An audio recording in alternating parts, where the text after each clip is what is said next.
Barbarroja to Berlin, un juego editado en el año 2002 por GMT Games, un juego de Ted Reiser, el mismo autor de Path of Glory,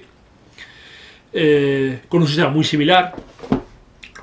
Y aunque este es el juego original, del que vamos a hablar hoy en más detalle, es de la edición que ha sacado Devir en castellano, de Barbarroja a Berlín. Edición en español, que ha salido este año 2018, como he dicho, por Devir. Y bueno, son el mismo juego de la Segunda Guerra Mundial, un juego con motor de cartas, un card driven game,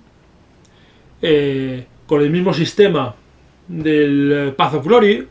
Es el mismo autor, se nota, aunque tiene pues diferencias importantes que adaptan un poco el cambio de guerra de la Primera Guerra Mundial a la Segunda.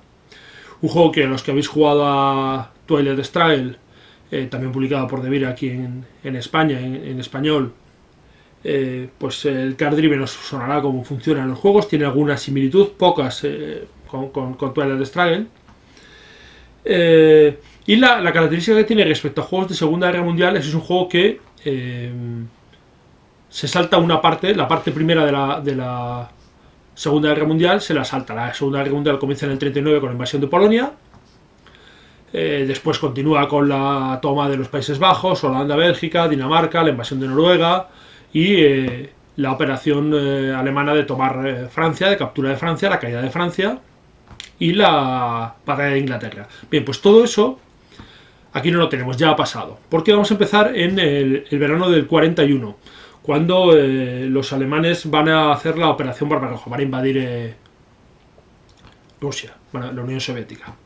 También se ha desarrollado ya todas las operaciones en Grecia, en Yugoslavia, la toma de Creta, todo eso ha pasado, todo eso no lo tenemos. Es un juego entonces un poco peculiar, porque hay una parte que a mí me gusta, que considero importante de la Segunda Guerra Mundial, que no está, pero para el juego se adapta muy bien, porque el juego va a ser algo más dirigido que otros juegos. Los card driven muchas veces son juegos que dirigen mucho por dónde tienen que ir los jugadores, y en este caso también lo hay. La Segunda Guerra Mundial a veces es una guerra muy abierta, hay muchas cosas que pueden pasar, y saltando toda esa parte te centras en lo que realmente es la parte más no sé si importante, pero la principal al menos de la Segunda Guerra Mundial, que es la guerra con la Unión Soviética. Y después la entrada de Estados Unidos en la guerra y la creación del segundo frente, que apoyó a la Unión Soviética, que en realidad es quien acaba machacando al ejército alemán. Bueno, vamos a darle un vistazo al juego, como siempre hago, para ver cómo funciona y a ver qué os parece. De Barbarroja a Berlín es un juego de la Segunda Guerra Mundial. Es un card driven game, es decir, va a ser un juego en el cual las cartas van a ser el motor, pues nos van a permitir jugar cartas, nos va a permitir mover las fichas.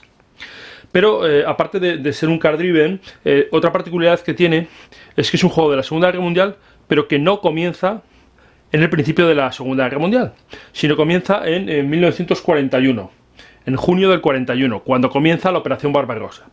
Es decir, Francia, como vemos aquí, ya está ocupada, Dinamarca, Noruega ha sido ocupada, también ha sido ocupado Yugoslavia.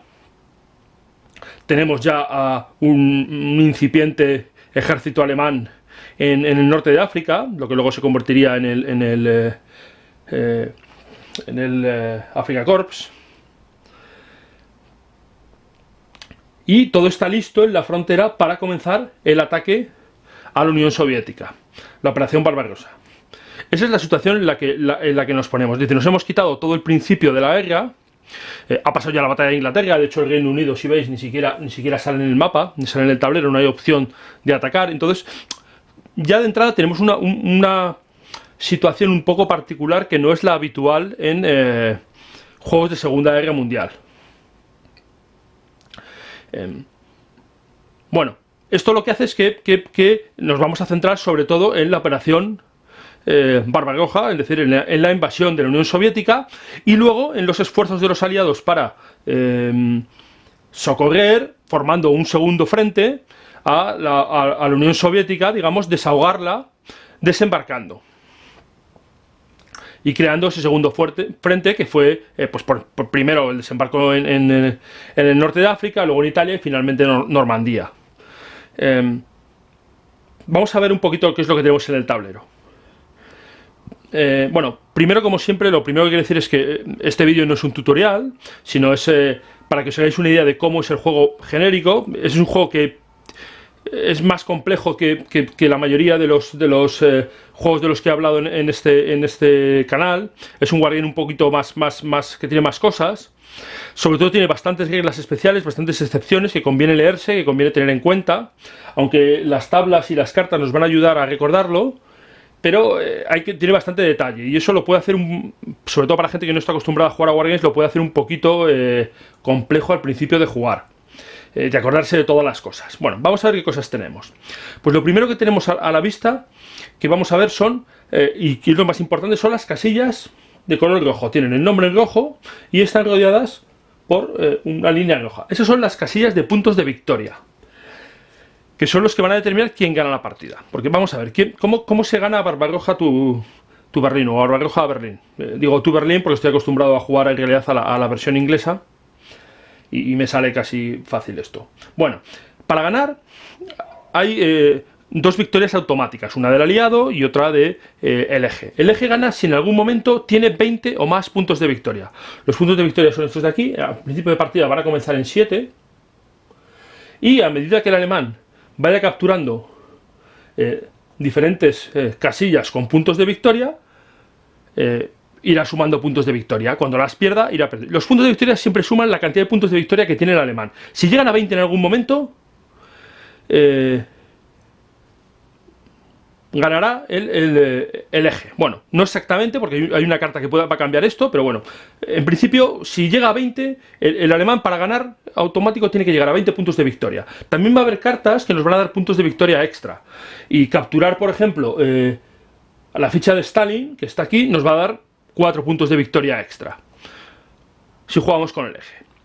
Si jugamos con los aliados, ¿cuál va a ser la victoria automática? Pues si conseguimos hacer que el número de puntos de victoria del eje llegue a 0.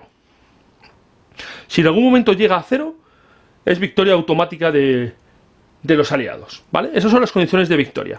Si no se produciera la condición de victoria automática, iríamos al final de partida. La partida son 18 turnos, ¿vale? Hasta finales del 45, hasta el verano del 45.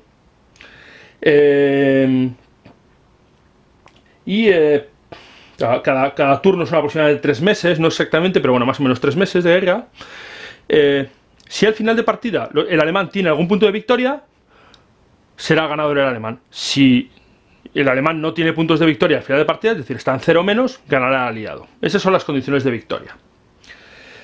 Aunque vais a ver que hay un pequeño cambio que va a ver con una carta, que es una decisión que puede hacer el alemán y que tiene su importancia.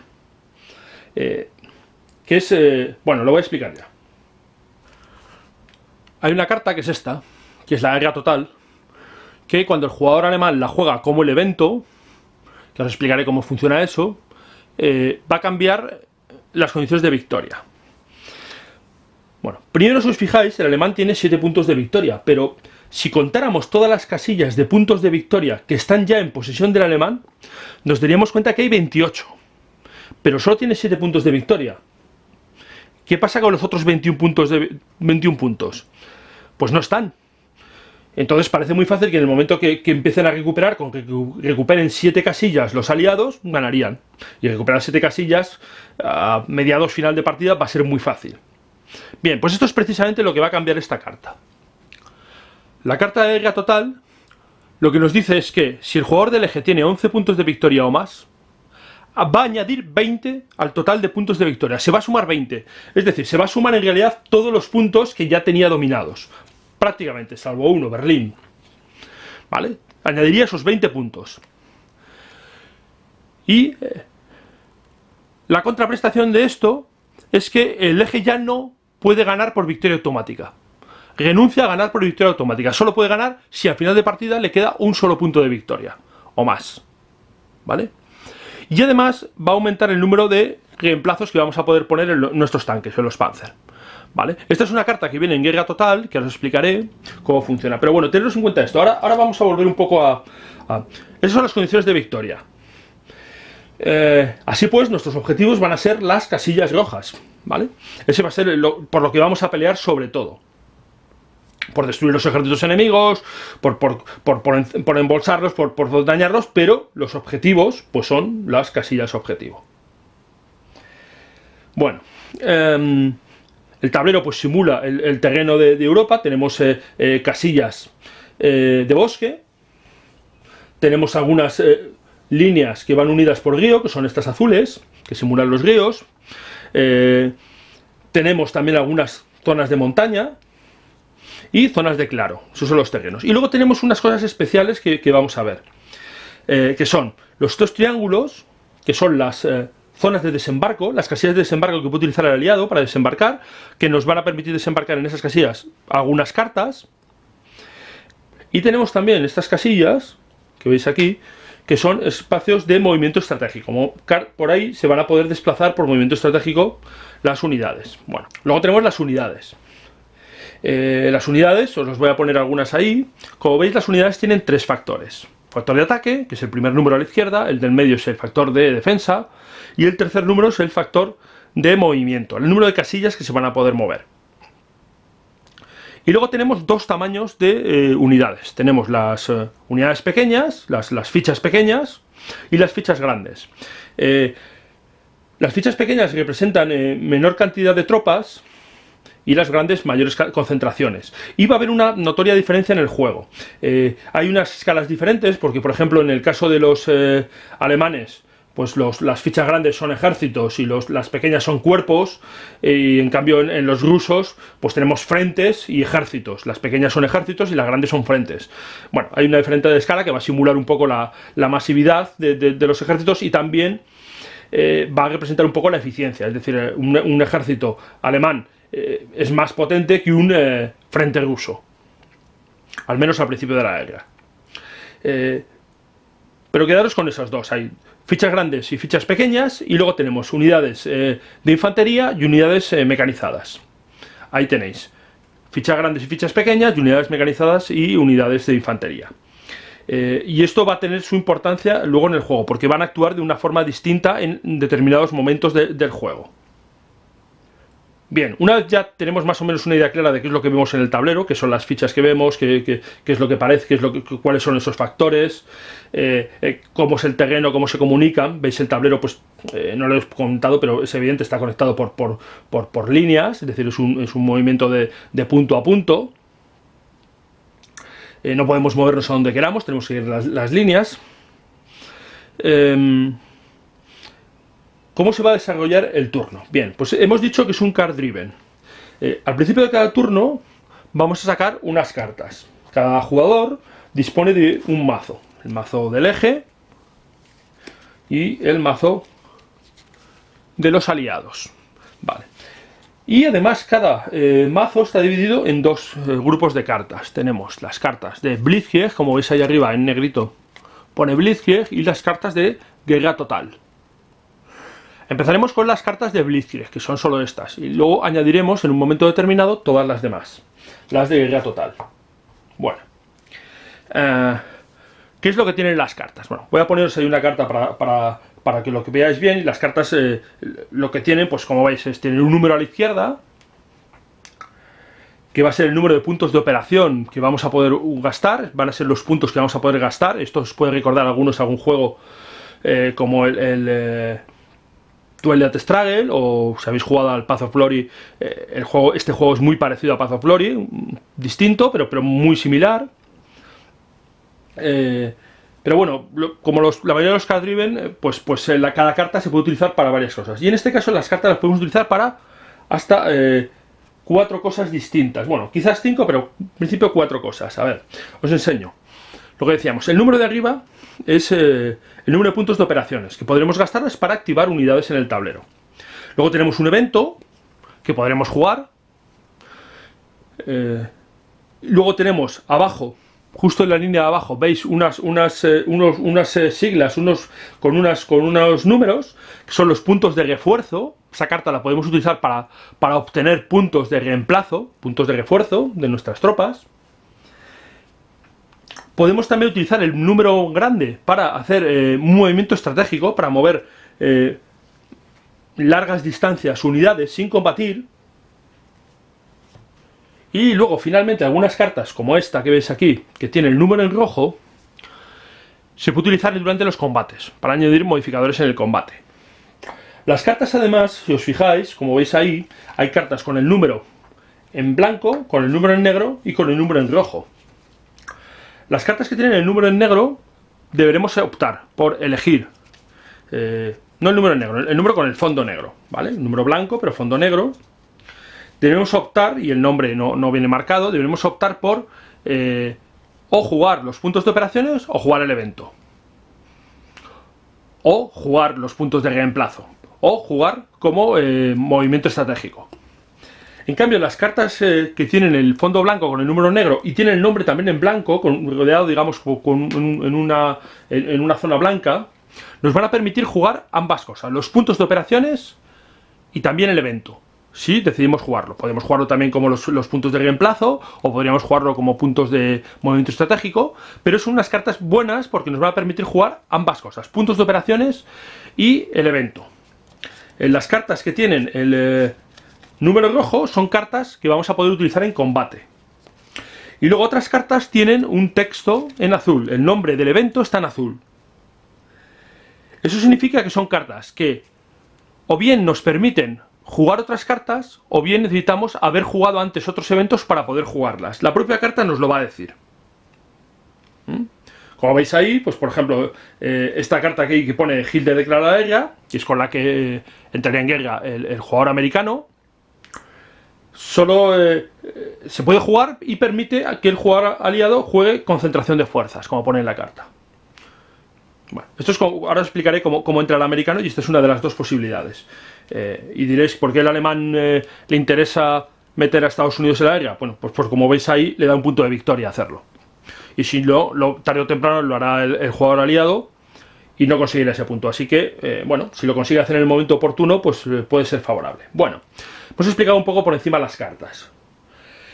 Cada evento es distinto, cada evento hay que leerlo, hay eventos de muchos tipos, hay cartas, por ejemplo, hay cartas como esta, por ejemplo, que son invasiones, que van a permitir colocar tropas nuevas, nos van a dar tropas, hay cartas que van a traer refuerzos, bueno, hay muchísimas cosas, esto no lo voy a explicar en detalle. Pero que sepáis que las cartas van a ser las operaciones más conocidas que hay durante la guerra, y muchas de ellas van a meter los refuerzos, ¿vale? O van a cambiar unas tropas por otras tropas mejores, en el caso sobre todo de la Unión Soviética. Bueno, así pues, ya tenemos una idea de cómo funciona el juego, muy por encima, muy somera. Vamos a entrar un poquitín en detalle. Lo primero que haremos será robar un número de cartas. El número de cartas, en principio, van a ser 7 cartas, pero esto puede variar porque hay una serie de factores importantes. Por ejemplo, el que controlemos o no controlemos sitios con petróleo. Por ejemplo, aquí en a ver, Ploesti, ¿dónde está el petróleo? Aquí.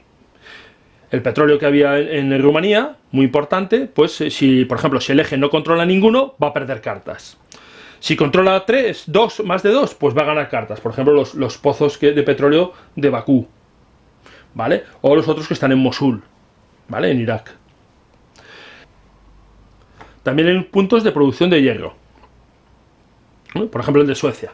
Tenemos aquí el de Suecia, este simbolito que es producción de hierro. Si no tenemos producción de hierro con el eje, también perderemos cartas. Y luego puede haber momentos en los que perdamos cartas. Luego al final de partida, además, la mano del eje se va paulatinamente reduciendo por esos factores y por algún otro. Esto va a simular un poco la pérdida de recursos del eje. Los aliados también pueden verse reducidos por cartas, aunque es más complicado. Si no controlan, por ejemplo, ningún pozo de petróleo, pues se reducirían cartas, y también por alguna carta que juegue algún evento de alguna carta que juegue el jugador alemán, las cartas de submarinos, por ejemplo, pueden hacer que se reduzca la mano del aliado. Bueno, en principio, entonces vamos a robar una serie de cartas. Robaríamos 7. Robaríamos 7 cartas, 1, 2, 3, 4, 5, 6, 7. Y vamos a ir jugando una carta Cada turno jugaría una carta un jugador, una carta otro jugador. Siempre va a empezar jugando en principio el jugador del eje, jugando una carta. Aunque esto llega un momento en el que puede cambiar. Y vamos a ir haciendo una de las acciones que hemos dicho. Es decir, podemos utilizar los puntos de operaciones. ¿Para qué sirven los puntos de operaciones? Pues los puntos de operaciones van a servir para activar las fichas en el terreno. Las fichas que tenemos en el tablero. Nos va a costar un punto de operación activar cada casilla, siempre y cuando todas las unidades que estén en esa casilla sean de la misma nacionalidad, es decir, todas alemanas. Por ejemplo, esta casilla de aquí, la que tenemos rumanos y alemanes, no valdría un punto, costaría 1 por nacionalidad, es decir, costaría 2 puntos. Eso va a simular un poco la difícil coordinación de diferentes ejércitos. El máximo apilamiento, es decir, la máxima cantidad de fichas que podemos tener en una casilla son 3, independientemente si son fichas grandes o pequeñas, máximo es 3. Y con un punto de operaciones activaremos una casilla. Y las casillas las activamos o bien para atacar o bien para mover. No las podemos activar para las dos cosas. Y lo vamos a marcar con estas fichas. Por ejemplo, si comenzamos atacando, pues podríamos colocar marcadores de ataque. No decimos dónde atacamos, pero sí colocamos marcadores de ataque. Y si queremos, por ejemplo, estoy poniéndolos de mover. Si queremos atacar, pondríamos por el lado de ataque. Y si queremos mover, por ejemplo, queremos acercar estas unidades hacia el frente, pues colocaríamos movimiento. Suponiendo que hayamos jugado, por ejemplo, una carta de 3 puntos, ¿vale? Como esta. Si hemos jugado una carta de 3 puntos, pues activaríamos 3 casillas. Podríamos mover estas y luego atacar con estas. Como veis, no se puede mover y atacar. O mueves o atacas. Salvo unidades mecanizadas, los blindados. Los blindados sí pueden mover y atacar. Este blindado podría, que está aquí, moverse 1, 2, 3, 4 y 5, entrar en esta casilla y atacar, porque esta casilla ya está marcada con ataque. En cambio la infantería podría moverse 3, pero no podría atacar, ¿vale? No podría unirse a un ataque. De hecho no puede entrar. Así pues, aquí vemos una de las diferencias entre blindados e infantería. Los blindados pueden mover y atacar. La infantería solo o mueve o ataca, no puede hacer ambas cosas. The Barbarossa Berlin es un wargame, y como un wargame, la actividad que más vamos a hacer va a ser mover y atacar. El movimiento pues se va a realizar, cada casilla cuesta un punto de movimiento, de las que tenemos en nuestra unidad. Tenemos que respetar los límites de apilamiento. Y o movemos o atacamos, salvo que seamos blindados, que podemos entrar en una casilla marcada para atacar y atacar. Vamos, ¿cómo se resuelven los combates? Pues los combates se van a resolver utilizando las tablas que tenemos aquí. Tenemos 2 tablas de combate y tenemos una tabla de efectos del terreno.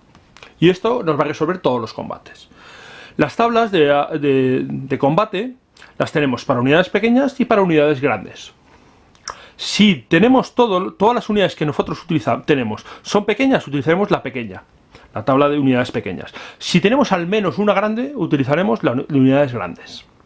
Y es importante tener en cuenta que aquí en este juego el combate no es una sola tirada, son 2 tiradas. El atacante hace una tirada y el defensor hace otra tirada, y cada uno en sus tablas correspondientes. Es decir, en la tabla el atacante va a sumar la cantidad de puntos de ataque que tiene y los va a buscar en su tabla correspondiente, en la de unidades pequeñas o unidades grandes, y el número que obtenga al tirar el dado va a ser el número de bajas que le causa al contrario. Y el defensor va a hacer lo mismo, pero utilizando su factor de defensa, no el de ataque. El de ataque se utiliza cuando atacamos y el de defensa cuando defendemos. Y obtendremos otro número. Se compararán ambos números y el jugador que haya sacado mayor cantidad de puntos será el ganador del combate. Además, ambos jugadores tendrán que absorber esa cantidad de bajas en sus fichas. Tendrán que reducir sus unidades para absorber esas bajas. Ahora os voy a explicar esto. Vamos a ver. Supongamos que atacamos aquí para hacer un combate algo igualado, ¿vale? Con estas unidades de aquí, que tenemos un ejército, un cuerpo blindado y un cuerpo de infantería, y luego tenemos un ejército de infantería. Así que tenemos 5 y 5, 10 y 2, 12. 12 puntos alemanes, atacando a 3 rusos, pero están en una trinchera y además atacamos a través de un río. Vale, este es un ataque bastante mal planificado, porque si queremos atacar aquí probablemente tendríamos que haber utilizado también una ficha aquí para atacar desde fuera de río, ya nos negaría el bono de río.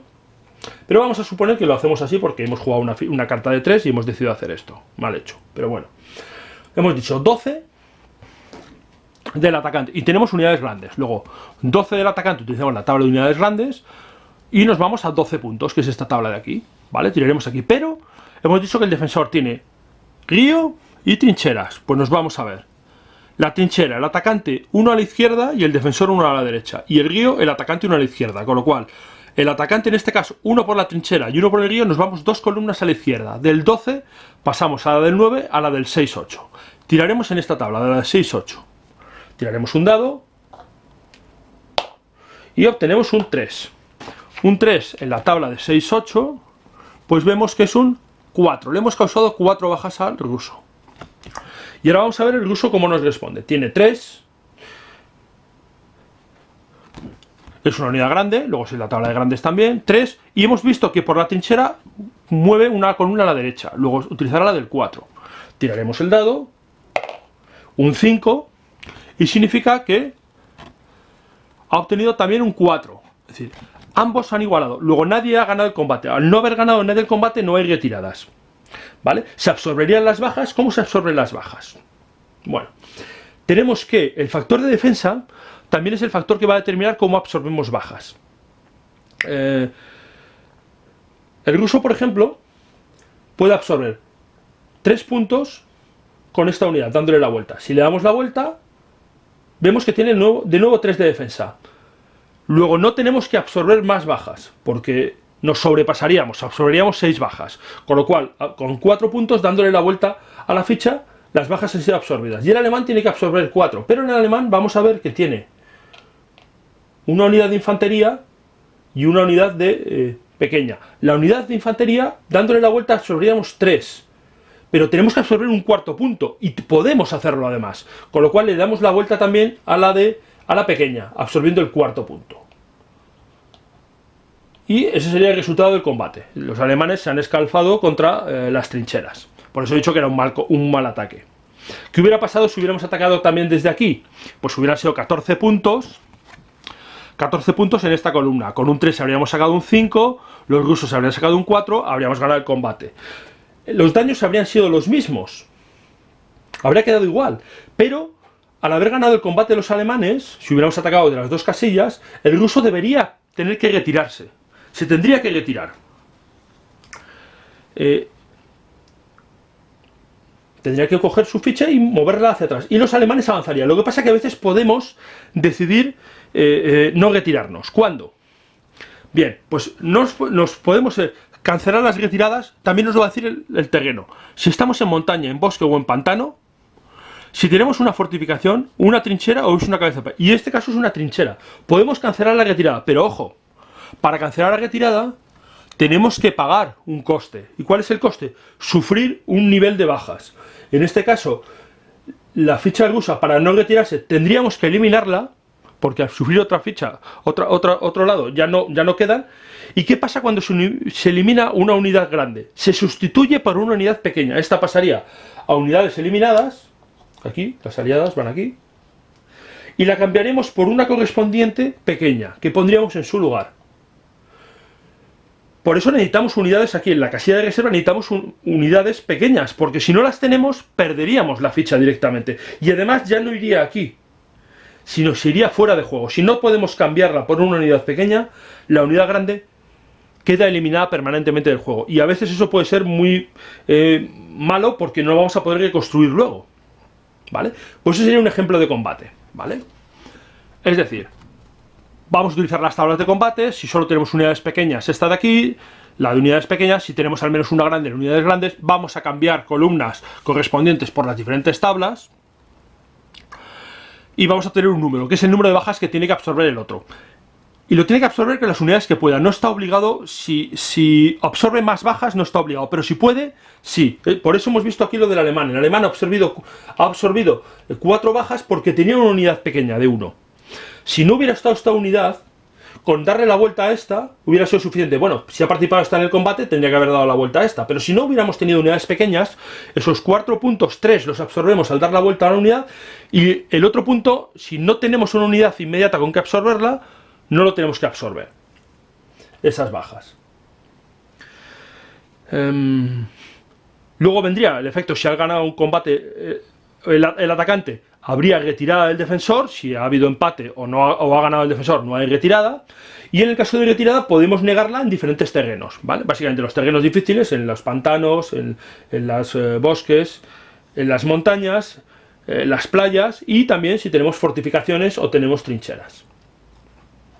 Bueno, pues ese es el combate. Lo que hay que tener en cuenta es que los modificadores, por ejemplo, por río, si atacamos por un lado que no tiene río, ya lo quitamos. En cambio, en los bosques o en las colinas, da igual. No se puede quitar eso tan fácilmente. Bueno, pues eso será lo que más utilizaremos en un juego de guerra como es el Barbarossa to Berlin, los combates, y vamos a ir resolviéndolos así. Esto nos va a ir dejando unidades dañadas.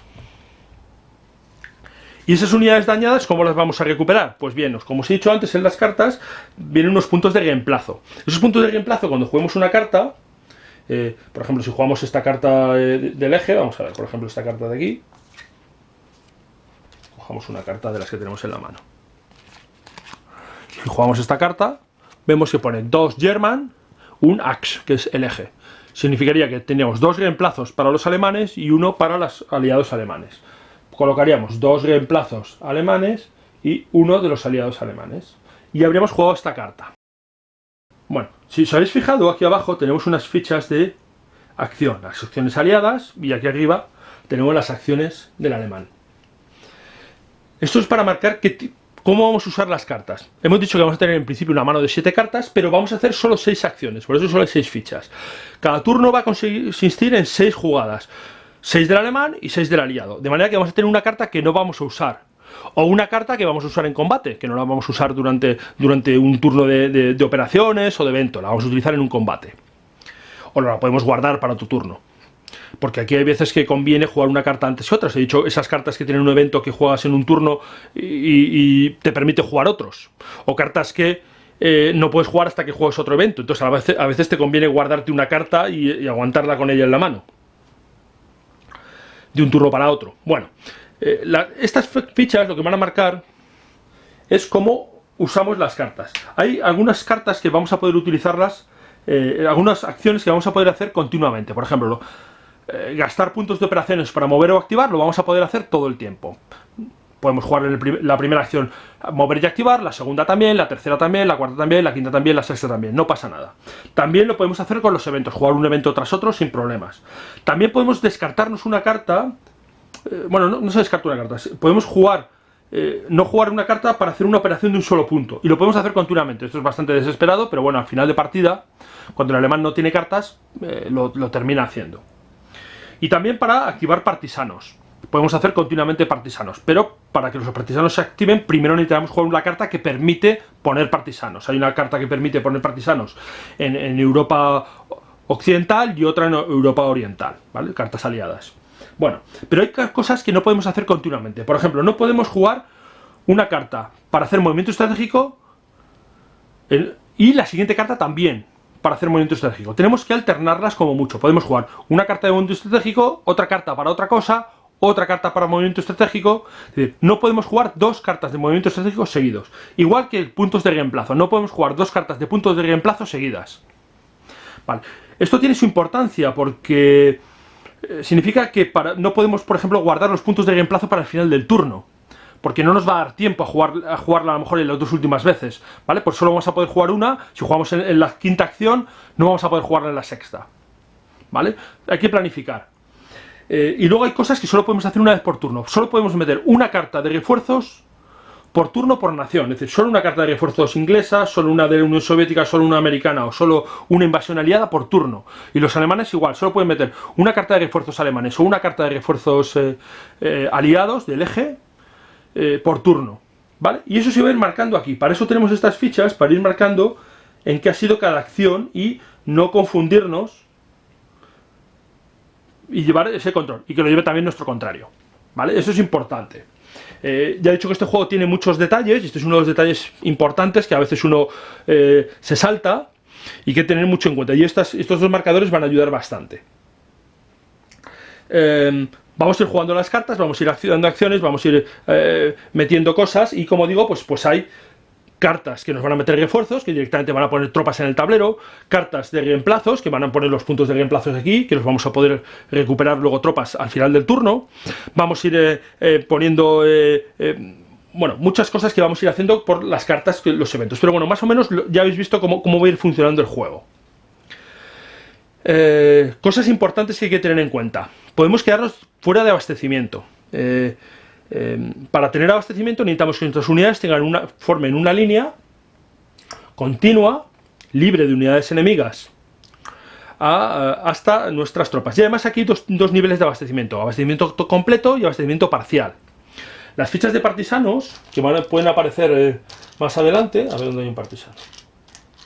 ¿Vale? Las fichas de partisanos son estas, ¿vale? Esto es una ficha de partisano. Se pueden colocar en determinados sitios y van a bloquear el suministro completo. No el parcial, pero sí el completo, ¿vale? Y eso nos puede causar un dolor de cabeza. ¿Por qué? Porque las unidades que estén desabastecidas, se pone esta ficha, desabastecimiento, le he puesto al revés, desabastecido, pues tiene restricciones. ¿Y qué restricciones son esas? Pues bien, van a perder un punto de movimiento, las que muevan 3 van a mover 2, las mecanizadas no se van a considerar mecanizadas, es decir, no van a poder mover y luego unirse a un ataque, y además nos va a costar un punto de operaciones más activar unidades desabastecidas, con lo cual es, como veis, bastante fastidioso. Y además, al final del turno, las unidades que estén desabastecidas van a tener desgaste, van a sufrir bajas, se les va a dar un paso de bajas, es decir, van a ir perdiendo fuerza. Esto no va a pasar muchas veces, pero a veces sí se producen bolsas grandes, sobre todo en la Unión Soviética. En Rusia el avance alemán produce bolsas, y luego cuando los rusos avanzan a final de partida hacia Alemania, también pueden causarle bolsas al alemán, y estas bajas son bastante molestas y fastidiosas. Bueno, pues es la regla de abastecimiento. Los puntos de abastecimiento del alemán son estas casillas que tenemos aquí, con el símbolo de abastecimiento, ¿vale? Tenemos Breslava, Berlín, el Ruhr, y los aliados se van a abastecer de Basora, de Suez y de estas dos casillas de aquí, los rusos. También van a tener abastecimiento limitado según van avanzando, y luego cuando avance más la partida, Amberes puede conseguir un punto de abastecimiento para los aliados una vez que lo conquisten. También Nápoles puede ser un punto de abastecimiento para los aliados cuando están en Italia. Al principio de la partida hemos visto que los americanos no están en guerra. ¿Cómo entran los americanos en guerra? Pues van a entrar por estas dos cartas, ¿vale? Tenemos una carta del eje y una carta aliada. Cualquiera de jugar que se juegue esa carta como evento va a permitir entrar a los americanos. Las fichas americanas ya van a poder ser jugadas, las invasiones americanas, y van a poder estar en el tablero. La diferencia es que si la juega el alemán va a ganar un punto de victoria, si la juega el aliado, el alemán no gana un punto de victoria. Y además este hecho, el que entre las tropas americanas entren en el juego, va a marcar también otra cosa, porque 3 turnos después de que los americanos entren en el juego, se añadirán las cartas de guerra total al mazo de cartas. Es decir, la guerra total comienza 3 turnos después de que los americanos entren en guerra. Con lo cual también eso es algo que tienen que calcular el aliado y el eje cuando le puede interesar que entren o no.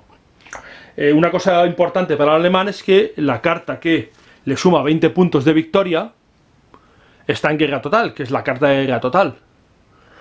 Y necesita tener al menos 11 puntos de victoria.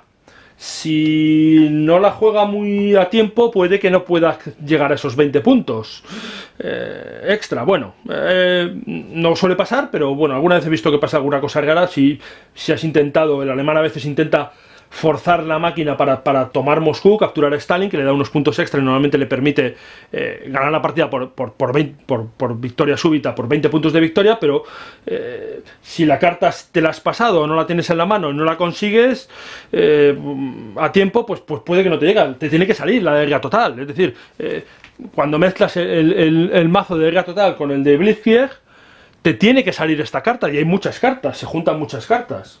Si no te sale a tiempo o te sale al final, puede que estés en problemas, que el alemán esté en problemas. Bueno, así que ya sabemos cómo entran los americanos. Hay una serie de reglas también especiales, y es que el ruso, por ejemplo, tiene una carta, hay una carta aliada, que es la de...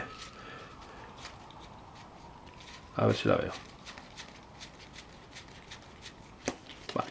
Una carta importante del ruso, aliada, que es la de evacuación industrial, que le va a permitir jugar cartas de refuerzos soviéticos, y además va a permitir aumentar el tamaño de los ejércitos. Y además va a permitir 8 turnos después de jugarla aumentar el tamaño de cartas aliado. Lo que pasa es que esta carta solo se va a poder jugar si Stalin permanece en Moscú. Bueno, mentira, se va a poder jugar siempre, pero si Stalin permanece en Moscú se va a considerar una carta blanca. Es decir, vamos a poder jugar los puntos y el evento a la vez, y son 5 puntos. El que Stalin permanezca en Moscú tiene su importancia. Porque si lo movemos, pues va a haber una serie de cosas que nos van a perjudicar. Con lo cual el ruso va a tender a aguantarle lo más posible, pero procurar que no caiga en manos alemanas, porque va a ser un problema. Porque le va a dar 4 puntos al alemán y le va a acercar probablemente mucho a la victoria. Hay una serie de reglas sobre la Unión Soviética, que el alemán tiene que controlar un número de casillas al final de cada año. Al final de cada año, aquí tenemos en las reglas, el alemán, el eje, tiene que controlar 5 casillas al final del 42, 6 al final del 43, 2 al final del 44 y 1 al final del 41, en invierno, en la Unión Soviética, Egipto e Irak. ¿Vale? Casillas de puntos de victoria.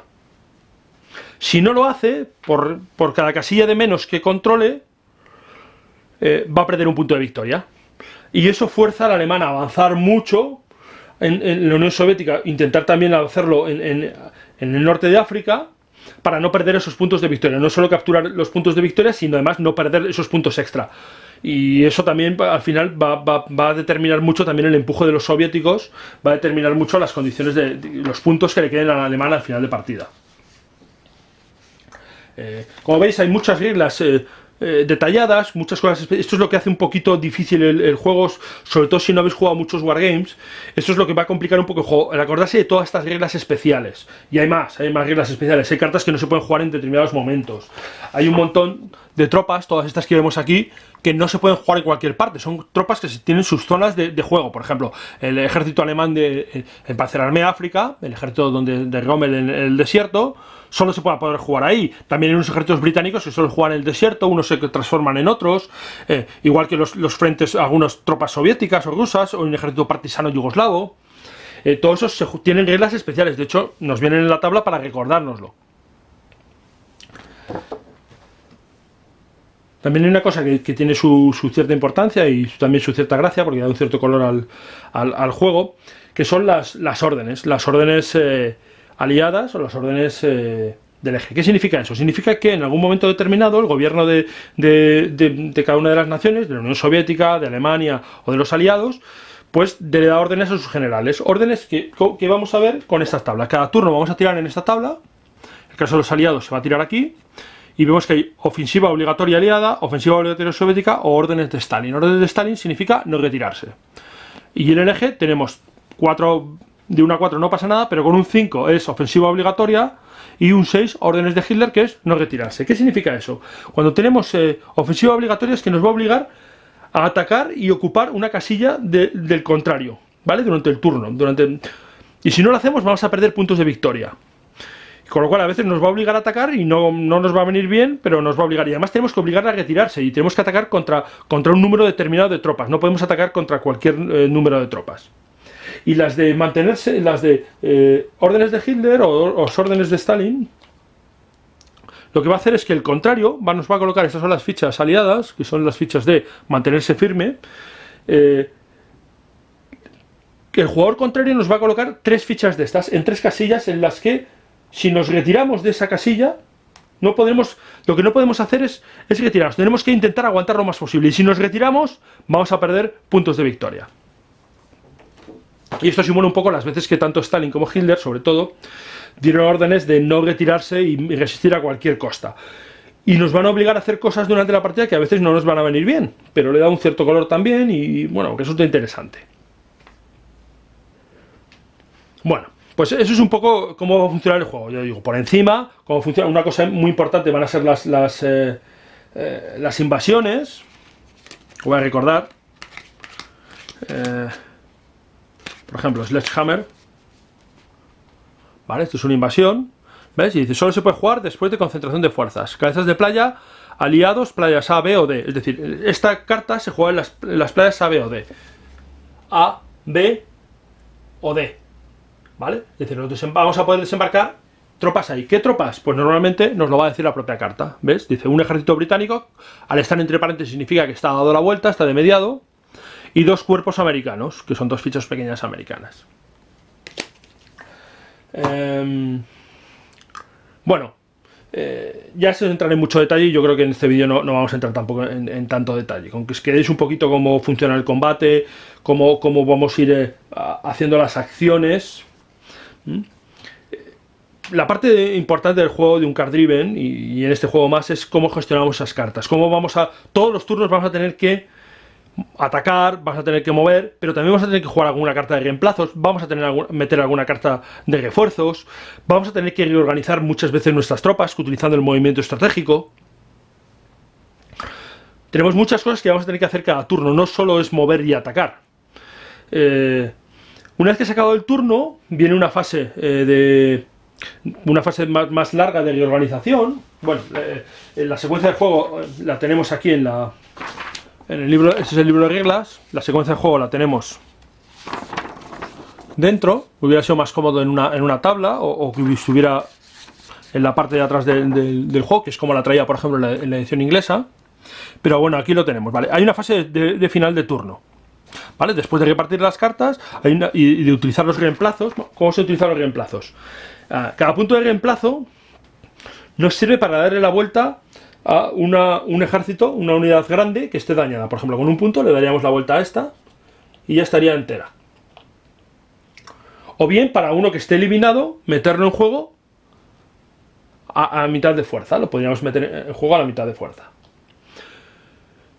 Y con medio punto recuperamos una unidad pequeña. Y con un punto la podemos meter directamente en juego. Siempre y cuando de las reservas, ¿vale? O de las unidades eliminadas. De manera que las unidades que tenemos en las unidades eliminadas podemos ponerlas en juego con esos puntos de reemplazo. O recuperar unidades que tenemos en el tablero, ¿vale? Que tenemos ya dañadas o con menos fuerza. Porque como veis hay unidades aquí que empieza la partida con menos fuerza, ¿vale? Son unidades que no están al 100%. Y eso lo vamos a mejorar con los puntos de reemplazo, que va a ser muy importante también a lo largo de la partida. Porque además al final de partida los alemanes van a ir perdiendo puntos de reemplazo, no van a poder utilizar tantos, que para eso están esas casillas que pone W, que son, digamos, donde reclutan los alemanes, y si no las tienen, pues van a perder puntos de reemplazo. Simulando de nuevo esa carestía que tenían los alemanes. Claro, comparado con la cantidad de tropas de género humano, de cantidad de población que tenían los alemanes comparados con género humano, está muy mal dicho, con los aliados. Bueno, así que al final del turno vamos a tener esa fase en la que vamos a hacer todo eso, ¿vale? Vamos a hacer los reemplazos, vamos a repartir las cartas, vamos a hacer las cartas y luego vamos a ver, se pueden eliminar fichas, vamos a ver si hay fichas desabastecidas, vamos a ver si se quitan las cabezas de playa que hayamos colocado por invasiones y vamos a ver si alguien ha ganado o no. Y eso así por encima, de nuevo insisto, es cómo va a funcionar Barbarroja a Berlín. Juego muy recomendable, juego muy interesante, pero juego que tiene un aprendizaje un poquito largo, sobre todo conocer las cartas, conocer cómo van funcionando, cómo interactúan unas cartas primero y luego otras. Eso ya tiene un poquito más de dificultad y también es la gracia del juego, el que no sea un juego sencillo, que tenga muchas cosas. Una cosa importante que tiene Barbarroja a Berlín, al menos para mí, es que es un juego que juegas toda la guerra. Salvo que el alemán gane rápidamente, normalmente conquistando Moscú y cogiendo a Stalin, llegando a esos 20 puntos de victoria, el alemán tiene posibilidades de ganar al final de partida, incluso manteniendo 2 o 3 puntos. aunque le hayan conquistado prácticamente todo, con que tenga un solo punto de victoria, es victoria alemana. Y muchas veces en muchos wargames al final no se juega al final de la guerra porque el alemán ya la da por perdida y dice, bueno, ya no juego porque habéis ganado, no voy a ningún lado. Y aquí no, el alemán puede aguantar hasta el último turno porque con muy poco puede ganar. Y eso hace muy interesante el juego. Lo hace, a mí es una cosa de las que más me gusta de este juego, es que esa parte final de guerra, que normalmente no se juega en muchos wargames, aquí sí se juega. Y tiene mucho interés además jugarla. Bueno, ya tenemos una idea más o menos de cómo funciona el juego. No es un tutorial, hay que leerse las reglas y además este juego, aunque he insistido varias veces en la explicación, lo volveré a decir, tiene muchas reglas especiales, muchos cosas que hay que tener en cuenta. Y como todos los card driven hay que conocer las cartas, saber cuándo van llegando y cuándo hay que jugar unas, cuándo otras, qué otras cartas te pueden llegar, cuáles te pueden salir. Esto es una de las pocas cosas que a mí no me gustan del juego, y es que a veces alguna carta muy importante, si no te sale a tiempo, pues esa partida te la deja fastidiada.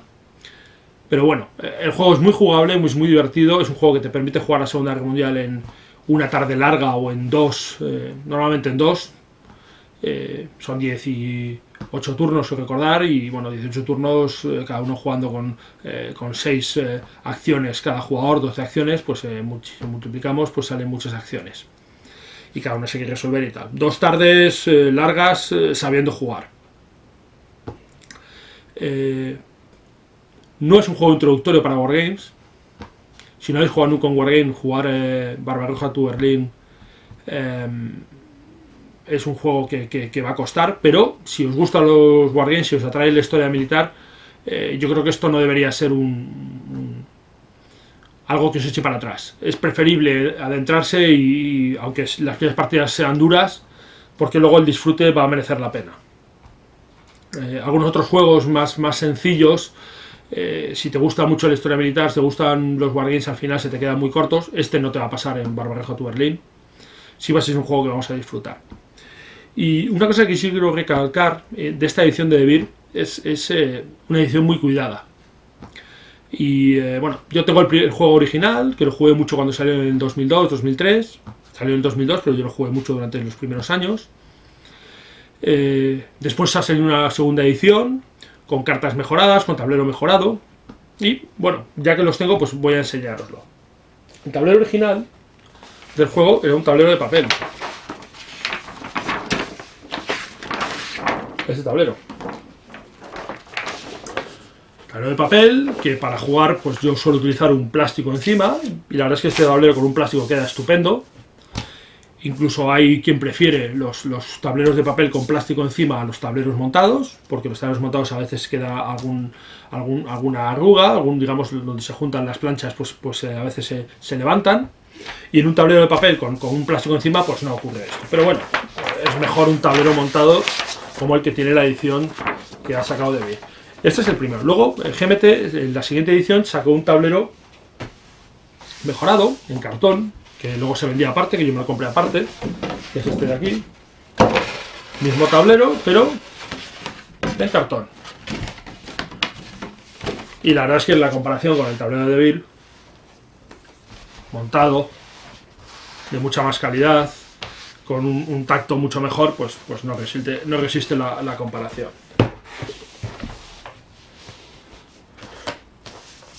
Cartón o papel, pues bueno, la verdad es que la edición española está muy bien, merece la pena y sale a un precio muy bueno además, porque 50 euros para los juegos a día de hoy, con todas las cosas que trae este juego, está muy bien. Otra cosa que ha cambiado mucho son las reglas y las tablas.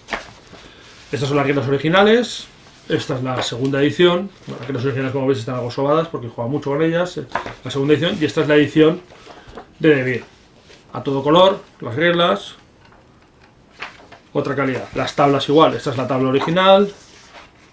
Y esta es la tabla que nos presenta Devir. Muy buena edición, y sí, otra vez. Y luego finalmente las cartas. Las cartas han cambiado bastante. Vamos a ver aquí algunas. Por ejemplo, a ver, la operación Barbarroja, la carta con la que se abre la partida. Una cosa que no he dicho en el vídeo es que la partida en alemán tiene que elegir o abrir con la carta de Barbarroja o con la carta de Prudencia de Von Paulus, que la traducción aquí Prudencia de Von Paulus, aunque en original era la pausa de Von Paulus. Pero bueno, como veis las cartas, pues la carta original es... a ver si sé distinguirlas ahora. Sí, la carta original es esta. Esta es la primera edición. Esta es la segunda edición, algo más recortado los bordes, si lo veis, ¿vale? Pero igual, lo demás es igual. Y esta es la edición de De Beer. ¿Vale? Ha cambiado no solo los colores, sino también ha cambiado las imágenes. Un trabajo, bastante trabajo el cambiar las imágenes. Y por detrás, el dorso también es distinto. Pues la primera edición, la segunda y la de De Beer. Una cosa curiosa que pasa es que en la edición segunda edición, en la primera edición, las cartas tanto aliadas como las del eje tenían el mismo color, ¿vale? Si vemos aquí una carta aliada de la primera edición y una carta del eje de la primera edición, por detrás es el mismo color, simplemente en una pone mazo aliado y en otro mazo del eje. En la segunda edición eso ya cambió, porque por detrás tenían colores distintos. Es una cosa de las que cambió. Y en la edición de De Beer, pues también se nota claramente el cambio. Bueno, esto es un poco de curiosidad. Otra curiosidad es para que veáis pues, la misma carta como ha cambiado. Esta es de la segunda edición y esta es la de De Beer. El cambio gráfico. Las cartas que aquí son blancas con el número en blanco, en las ediciones americanas eran con el número en amarillo. Bueno, esas son decisiones de edición. La edición de De Beer la verdad es que está muy bien, que merece la pena. Quizás el que no se vean en las ediciones americanas los reemplazos, como lo veis ahí, están aquí arriba y van en colores distintos, se distingue más fácilmente qué país es cada reemplazo. En la edición española han decidido hacer más homogéneo el color y viene abajo, pero bueno, se distingue perfectamente. Y yo creo que hay que apreciar el trabajo que ha hecho De Beer con este juego. Haciendo una edición en español y sacando una edición con tanta calidad como la que ha sacado. Os he mostrado las ediciones americanas un poco para que veáis la diferencia que hay entre la edición española y las americanas. Es mejor la edición española realmente. Prescindiendo de que las cartas pueden gustarte más o menos, que no desmerecen en absoluto y que hay un trabajo grande detrás de ellas, solo los tableros, las tablas, el reglamento, la propia caja es más sólida, la de De Beer, merece la pena. Y esto hay que apreciarlo porque es un esfuerzo por parte de la editorial, porque el mercado de Wargames no es lo mismo que el mercado de Eurogames, no todo el mundo accede fácilmente a él, no todo el mundo lo compra, se venden más difícilmente y es muy de agradecer, al menos yo agradezco mucho que se hagan estas ediciones.